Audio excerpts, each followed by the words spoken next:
as an offense, though, I mean, when you guys are only able to score 3 points, the defense only lets up 3 points. I mean, do you feel like you let the defense down at all? No. Thank you. At all? No. Thank you. Screen. And in motion. And Wilson. Flush from the pocket. And throws it away. 3rd and 7. Low, big knock. 1st and 10. Wilson swings it. Deflected. Moore. Tomlinson the block. And it's crumbling pocket. Here comes Judon. 6 in the secondary. And Wilson to the air. And he is short. And 6 of 15. Little high played. 3rd and 13. Here comes the pressure. Hit by Wise. 2nd down and 10. Oh, was almost picked up.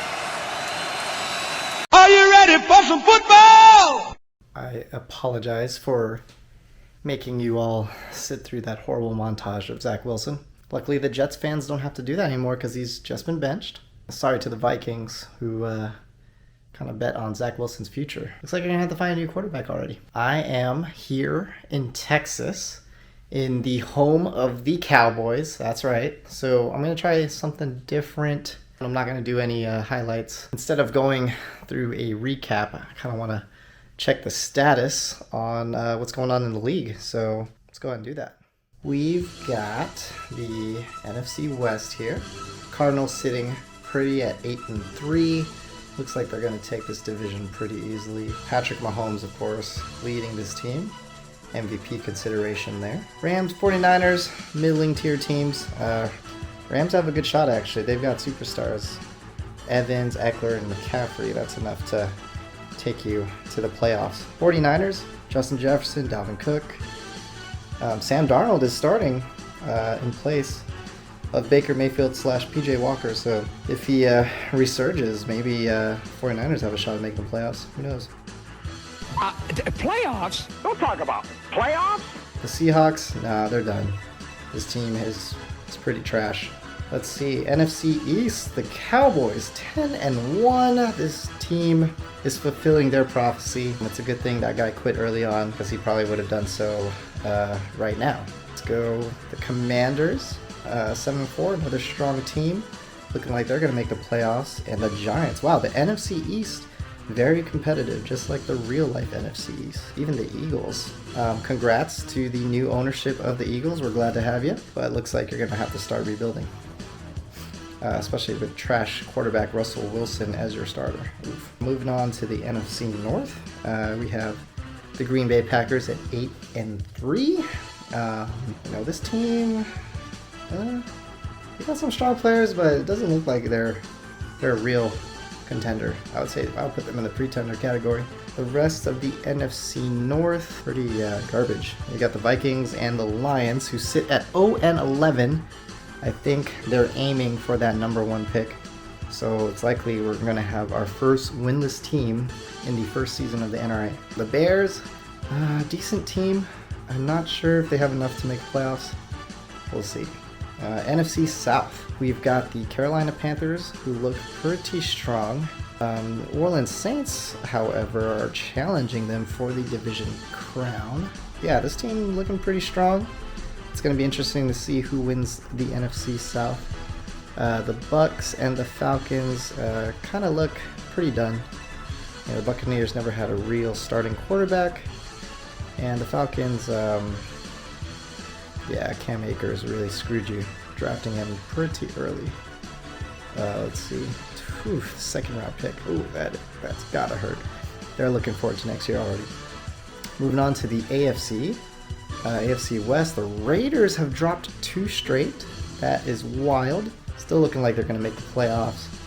Everything else, the rest of the teams are 6-5. Yeah, there's chances for any of these teams to get the wild card. Congrats to new ownership with the Chargers. They've already kind of declared a rebuild. Even though they're at 6-5, they're likely going to declare themselves out of the race. Congrats to new ownership for the Denver Broncos as well. I think this team actually is pretty strong, 6-5, but I think they can get into the playoffs. They got some strong players there. Interesting to see who gets that wild card spot in the AFC. Got the Dolphins at 8-3. Justin Fields with a breakout. Let's hope he's not hurt long term. Game 3, they're looking pretty solid to clinch the AFC East. You know, Patriots and Bills, they're still in the wild card race. Patriots, though, kind of a weak team. They need Jamar Chase back. The Jets, now they're looking pretty out of it.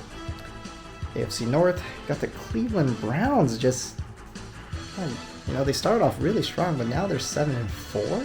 Josh Allen can't carry the team on his own. He's got an elbow injury, and it's showing. 7-4. Oof. The Ravens could sneak in and very well clinch the division. They've got quite some big name players like Justin Herbert, Dameon Pierce. Steelers and Bengals are looking kind of out of it. Bengals, I think, were rebuilding from the go, and it looks like that was a smart decision because their team's looking pretty strong for next year. Steelers, oof. Oh, they're waiting for old Rub and Tug to come back. That's going to be interesting. I think it's a little too late, though. AFC South, last division, the Jacksonville Jaguars, looking pretty strong at 9-2. Got a deep team with Saquon, Cordero, and Geno Smith. That's going to be a team to watch out for in the playoffs. Texans, they're in the wildcard spot hunt. Look out for them. But the Titans and the Colts, pretty out of it, except the Titans reeling off 2 straight victories. That's pretty good. Not for them. They probably would wanted a top 2 pick. Might not be the case. The Colts at 1-10. Oof. This team's not looking too good either. It's going to be interesting to see how the playoff race concludes. No more trades. Trade deadline has passed. It was a lot of good trade activity. People positioning themselves accordingly. Excited to see what happens. So, as always, get your waivers in and see you guys next week. Peace.